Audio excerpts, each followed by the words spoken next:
నమస్తే, నేను మీ యాంకర్ హరిత. నాతో పాటు ఉన్నారు La Picasso cosmetic gynaecologist doctor Kiranmayi.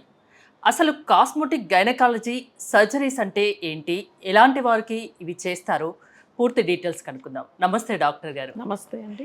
ముందుగా మీ ఎక్స్పీరియన్స్ గురించి చెప్తారా? నాకు తెలిసి 25 years ప్లస్ ఎక్స్పీరియన్స్ అనుకుంటా. చాలా ఫేమస్ కూడా మీరు. మీ గురించి చెప్పండి. అండ్ కాస్మెటిక్ గైనకాలజీ సర్జరీస్ అంటే అసలు ఏంటి, ఎవరు చేయించుకుంటారు? నేను డాక్టర్ కిరణ్మయి అండి, cosmetic gynaecologist, running law Picasso cosmetic gynaecology clinics. And నేను యాక్చువల్లీ 25 years నుంచి ఆబ్స్టిషన్ అండ్ గైనకాలజిస్ట్గా వర్క్ చేస్తున్నాను. అంతేకాకుండా 2014 నుంచి ఈ యొక్క కాస్మెటిక్ గైనకాలజీ ప్రొసీజర్స్ మేము స్టార్ట్ చేసామన్నమాట. సో ఈ యొక్క కాస్మెటిక్ గైనకాలజీలో మనము ఈ యొక్క సర్జరీస్ ఎక్స్టర్నల్ జెనైటల్ ఏరియా లేదా ఇంటిమేట్ ఏరియా వద్ద ఉండే అబ్నార్మాలిటీస్ ఏమైతే ఉన్నాయో అవి ఎక్స్టర్నల్గా అపియరెన్స్కి ఏదైనా అబ్నార్మల్గా ఉన్నా కానీ, వాటి వల్ల ఏదైనా ఫంక్షన్ అబ్నార్మల్గా ఉన్నా కానీ దాన్ని కరెక్ట్ చేయటం కోసం వాటిని కరెక్ట్ చేయటం కోసం మనం ఈ యొక్క సర్జికల్ ప్రొసీజర్స్ అన్నవి ఆప్ట్ చేసుకుంటూ ఉంటాము. సో కామన్గా చేసే ఈ యొక్క సర్జికల్ ప్రొసీజర్స్ ఏంటంటే లేబియాప్లాస్టీ.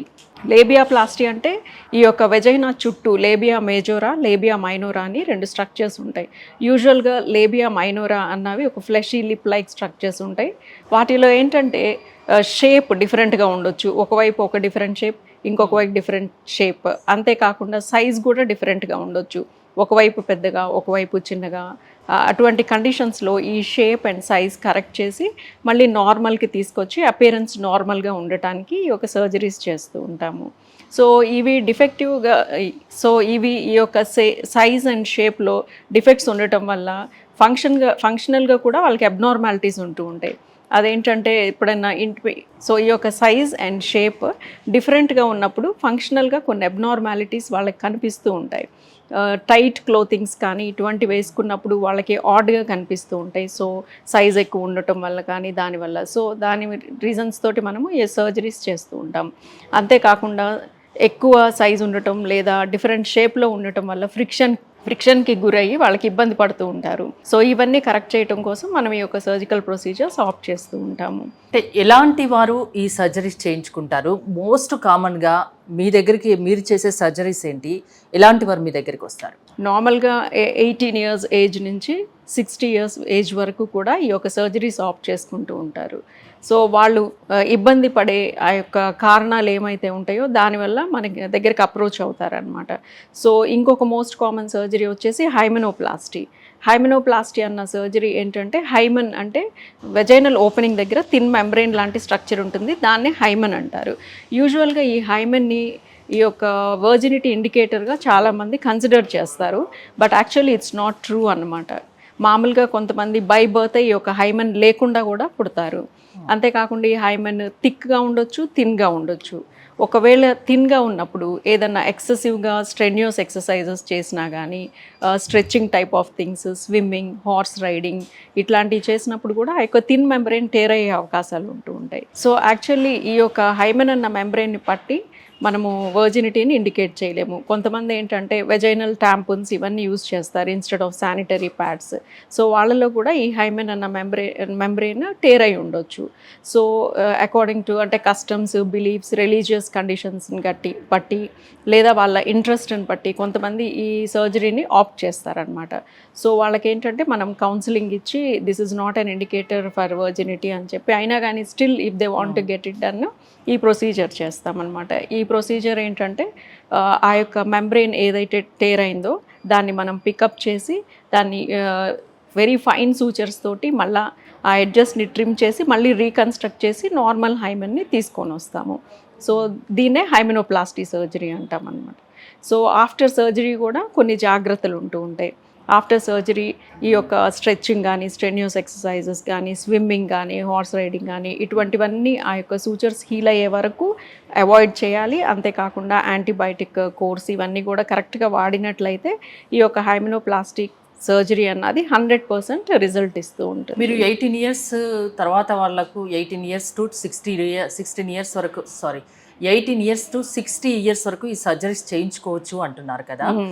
ఆఫ్టర్ మ్యారేజ్ అమ్మాయిలకు ఈ సర్జరీస్ వల్ల ఏమైనా ఇష్యూస్ తలెత్తే అవకాశం ఉంటుందా? ఒక టెన్షన్ అయితే ఉంటుంది. ఎస్ యాక్చువల్లీ ఈ యొక్క సర్జరీ వల్ల ఆఫ్టర్ మ్యారేజ్ కానీ ఎప్పుడు కానీ ఎటువంటి కాంప్లికేషన్స్ రావు. ఇదేంటంటే జస్ట్ ఓపీడే ప్రొసీజర్ వచ్చేసి అండర్ జస్ట్ మనం లోకల్ అనస్థీషియానే. యూజువల్గా మేజర్ సర్జరీస్కి జనరల్ అనస్థీషియా అలా ఇస్తాము. సో జనరల్ అనస్థీషియా అలా ఇచ్చినప్పుడు చాలా కాంప్లికేషన్స్ ఇవన్నీ వస్తూ ఉంటాయి. సో ఇందులో మనం జనరల్ అనస్థీషియా కూడా ఇవ్వం. లోకల్ జస్ట్ ఆ ఏరియా వరకు ఇంజెక్షన్ ఇచ్చేసినప్పుడు అది నంబ్ అయిపోతుంది. నంబ్ అయిపోయినప్పుడు మనం ఈ ప్రొసీజర్ చేస్తాము. సో కాంప్లికేషన్స్ ఏమి ఉండవు, తర్వాత ఏ విధమైన సైడ్ ఎఫెక్ట్స్ కూడా ఉండవు. ఎలాంటి వాళ్ళు మిమ్మల్ని అప్రోచ్ అవ్వచ్చు? ప్రాబ్లమ్స్ ను ఫేస్ చేస్తూ భరించే వాళ్ళు చాలా మంది ఉంటారు. టెక్నాలజీ పెరిగిపోతుంది, అడ్వాన్స్డ్ ట్రీట్మెంట్స్ ఎన్నో వస్తున్నాయి. ఏ నొప్పిని ఏ ప్రాబ్లమ్ని భరించిన అవసరం లేదు కదా, అది ఎవరైనా. సో ఎలాంటి వాళ్ళు మీ దగ్గరికి రావచ్చు? సో ఈ యొక్క హైమెనోప్లాస్టీ అన్న సర్జరీలో యూజువల్గా అన్మ్యారీడ్ పీపుల్, టీనేజ్లో ఉన్న వాళ్ళు వీళ్ళు యూజువల్గా వస్తూ ఉంటారు. Between 18 to 25 years of age. ఎవరికైతే హైమెన్ మళ్ళీ కావాలి అని అనుకుంటారో అట్లాంటి వాళ్ళు వస్తూ ఉంటారన్నమాట. ఇంకా కాస్మెటిక్ గైనకాలజీ సర్జరీస్ అంటే ఇంకా ఏమేమి ఉంటాయి? ఇంకా మోస్ట్ కామన్ సర్జరీ వచ్చేసి వెజైనోప్లాస్టీ సర్జరీ. వెజైనోప్లాస్టీ ఏంటంటే వెజైనా ఎవరికైతే లూజ్ అవుతుందో వాళ్ళలో మళ్ళీ నార్మల్ స్ట్రెంగ్త్కి తీసుకొచ్చి నార్మల్ సైజ్ ఆఫ్ ద క్యావిటీని తీసుకురావడమే వెజైనోప్లాస్టీ సర్జరీ. యూజువల్గా ఈ యొక్క వెజైనోప్లాస్టీకి మనకి అప్రోచ్ అయ్యే వాళ్ళు ఎవరెవరంటే ఈ యొక్క నార్మల్ డెలివరీస్ అయినప్పుడు ఏంటంటే ఆ యొక్క 2.5 kg ఆర్ 3 kgs బేబీ వెజైనాలో నుంచి బయటికి రావాలి కాబట్టి ఆ యొక్క vaginal muscles mucous excessive stretch అవటం వలన వాళ్ళకి ఈ యొక్క వెజైనల్ క్యావిటీ అన్నది లూజ్ అవుతుంది. సో నార్మల్ డెలివరీయే కాకుండా డ్యూరింగ్ ప్రెగ్నెన్సీ టైంలో కూడా సర్టన్ హార్మోన్స్ రిలీజ్ అవుతాయి. ఆ హార్మోన్స్ వల్ల ఏంటంటే ఈ వెజైనా లూజ్ అవుతుంది. అంతేకాకుండా సిజేరియన్ సెక్షన్ అయిన వాళ్ళల్లో కూడా ఈ యొక్క వెజైనల్ లాక్సిటీ అన్నది ఉంటుంది. నార్మల్ డెలివరీ కాకపోయినా కానీ ఈ యొక్క మజిల్స్ ఆ హార్మోన్స్ ప్రభావం వల్ల స్ట్రెచ్ అయ్యి వెజైనల్ లాక్సిటీ వస్తూ ఉంటుంది. సో వీళ్ళలో ఏంటంటే యూజువల్గా ఈ వెజైనల్ లాక్సిటీ వల్ల వాళ్ళకు వచ్చే కంప్లైంట్స్ సెక్షువల్ డిసాటిస్ఫాక్షన్ ఉందని చెప్తూ ఉంటారు. అంతేకాకుండా వాళ్ళు ఏంటంటే దగ్గినా కానీ, తుమ్మినా కానీ, నవ్వినా కానీ, యూరిన్ లీక్ అవ్వటం, వెయిట్స్ లిఫ్ట్ చేసినా కానీ యూరిన్ లీక్ అవ్వటం, ఇటువంటి ఇష్యూస్ ఉంటూ ఉంటాయి. ఒబిసిటీ ఉన్న వాళ్ళల్లో కూడా ఈ యొక్క స్ట్రెస్ యూరినరీ ఇన్కాంటినెన్స్ అంటారు. ఇది దగ్గినా, తుమ్మినా, నవ్విన యూరిన్ లీక్ అవ్వటము, వెయిట్స్ లిఫ్ట్ చేసిన యూరిన్ లీక్ అవ్వటం, ఇవన్నీ ఒబిసిటీ ఉన్న వాళ్ళల్లో కూడా వస్తూ ఉంటుంది. సో వాళ్ళు మనల్ని అప్రోచ్ అవుతూ ఉంటారు ఈ టైప్ ఆఫ్ కంప్లైంట్స్ తోటి. అంటే డెలివరీ తర్వాత ఎన్నాళ్ళ తర్వాత ఈ సర్జరీ చేసుకుంటే బాగుంటుంది? యూజువల్గా డెలివరీ అయిన తర్వాత నార్మల్ డెలివరీ అయినప్పుడు మనం ఎపిసియోటమీ అని ఒక చిన్న ఇన్సిషన్ కట్ ఇచ్చేసి మనం బేబీని డెలివరీ చేస్తూ ఉంటాం. సో ఈ యొక్క హీల్ అవ్వటానికి ఏదైనా కానీ ఒక 6 months కంప్లీట్ హీలింగ్ ప్రాసెస్ అవుతూ ఉంటుంది. సో ఆఫ్టర్ 6 months కూడా వీళ్ళకి ఇంకా లాక్స్ కనిపించి సో ఇటువంటి కంప్లైంట్స్ ఉన్నప్పుడు కొంతమందిలో ఏంటంటే ఈ ఎపిసియోటమీ అన్నది సరిగ్గా హీల్ అవ్వకపోవటం కూడా జరుగుతూ ఉంటుంది. సో వాళ్ళల్లో కూడా ఈ యొక్క వెజైనల్ లాక్సిటీ అన్నది ఉంటుంది. సో ఆఫ్టర్ 6 months నుంచి వాళ్ళు ఎప్పుడైనా ఈ కంప్లైంట్స్ ఉన్నప్పుడు ఈ యొక్క సర్జరీని ఆప్ట్ చేసుకోవచ్చు, వెజైనోప్లాస్టీ అన్న సర్జరీ. సో ఈ వెజైనోప్లాస్టీ అన్న సర్జరీ కూడా డే కేర్ ప్రొసీజరే. సో ఇది లోకల్ ఎనస్థీషియాలో మనం చేయొచ్చు, జనరల్ ఎనస్థీషియాలో చేయొచ్చు. పెయిన్ అంటే మైల్డ్గా టాలరేట్ చేసి కొద్దిగా యాంగ్షియస్గా లేని వాళ్ళల్లో మనం ఆ లోకల్గా ఇంజెక్షన్ ఇచ్చేసి చేయొచ్చు.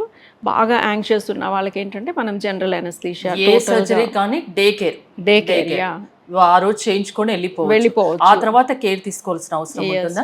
అవును. ఇదేంటంటే ఒక 2-3 hours మన దగ్గర స్టే ఉండి జస్ట్ అబ్జర్వేషన్లో ఉండి వాళ్ళు వన్స్ ఎనస్థీషియా నుంచి రికవర్ అవ్వగానే వెళ్ళిపోవచ్చు. ఇందులో మనం ఏం చేస్తామంటే యూజువల్గా ఆ యొక్క ఎక్సెస్గా లాగ్స్ అయిపోయి ఉన్న ఆ యొక్క టిష్యూని రిమూవ్ చేసేసి దాని కింద మజిల్ లేయర్స్ ఉంటాయి. ఏవైతే మజిల్స్ అక్కడ సపోర్ట్ ఇస్తాయో అవి లూజ్ అయిపోయి ఉంటాయి అన్నమాట. ఆ మజిల్స్ని మళ్ళీ మనం దగ్గరికి తీసుకొచ్చి స్ట్రెచ్ అయిపోయి ఉంటాయి. సో దగ్గరికి తీసుకొచ్చి సూచర్ చేసి మళ్ళీ ఆ మ్యూకోజా ఏదైతే మనం తీసేసామో మళ్ళీ అప్రాక్సిమేట్ చేసి అంతకుముందు డెలివరీకి ముందు ఎంత అయితే వెజైనల్ క్యావిటీ ఉందో ఆ క్యావిటీకి ఆ సైజ్కి మనం తీసుకురావచ్చు. సో వాళ్ళు డిశ్చార్జ్ అయ్యి వెళ్ళిపోయిన తర్వాత మనం కొన్ని జాగ్రత్తలు చెప్పాలి. యూజువల్గా ఇదేంటంటే ఒక 2 months పడుతుంది టోటల్ హీల్ అవ్వటానికి. సో వాళ్ళకి మనము ఒక 2 months వరకు ఇంటర్ కోర్స్ ఇవన్నీ అవాయిడ్ చేయాలని చెప్పాలి. అంతేకాకుండా స్ట్రెచ్చింగ్ కానీ ఇటువంటి చేయకుండా కొద్దిగా కేర్ఫుల్గా ఉంటూ 2 months వరకు ఖచ్చితంగా కేర్ తీసుకోవాలి. యా ఆ తర్వాత నార్మల్ అయిపోతుంది. Yes yes so antibiotics pain killers use చేయాలి, యాంటీబయాటిక్స్ యూస్ చేయాలి, తర్వాత western type of toilets use చేయాలి. ఇటువంటి స్ట్రెచ్చింగ్ ఎక్కువ లేకుండా ఉండేలాగా చూసుకున్నట్లయితే వాళ్ళకి వెజైనోప్లాస్టీ అన్న సర్జరీ చాలా ఎక్సలెంట్ రిజల్ట్స్ ఇస్తూ ఉంటుంది. కాస్మెటిక్ గైనకాలజీ సర్జరీ చేయించుకోవాలి అనుకునే వాళ్ళకు మీరేం చెప్తారు? మిమ్మల్ని అప్రోచ్ అవ్వాలి అంటే ఎలా? యా యాక్చువల్లీ అసలు ఇటువంటి ప్రాబ్లమ్స్ ఉన్న వాళ్ళందరూ ఎవరికి ఎక్స్ప్రెస్ చేసుకోలేక వాళ్ళు కొద్దిగా రిజర్వ్డ్గా ఫీల్ అయ్యి ఇటువంటివి కూడా ఉంటాయా అని వాళ్ళు డౌట్ పడుతూ ఉంటారు. ఎవరిని అప్రోచ్ అవ్వాలి ఏంటి, చాలా మందికి దీని మీద అవేర్నెస్ లేదు. వాళ్ళకి ఏంటంటే మ్యారిటల్ డిస్హార్మోనీ కూడా వస్తూ ఉంటుంది వీటి వల్ల, సో బాధపడుతూ ఉంటారు. సో ఇలాంటి వాళ్ళందరూ ఇప్పుడు కాస్మెటిక్ గైనకాలజీ అన్న బ్రాంచ్ ఉంది. మీరు అప్రోచ్ అయ్యి కాస్మెటిక్ గైనకాలజిస్ట్ని మీకేం ప్రాబ్లమ్స్ ఉన్నాయో అన్నీ చెప్పుకున్నట్లయితే ప్రతి దానికి ట్రీట్మెంట్ ఉంది.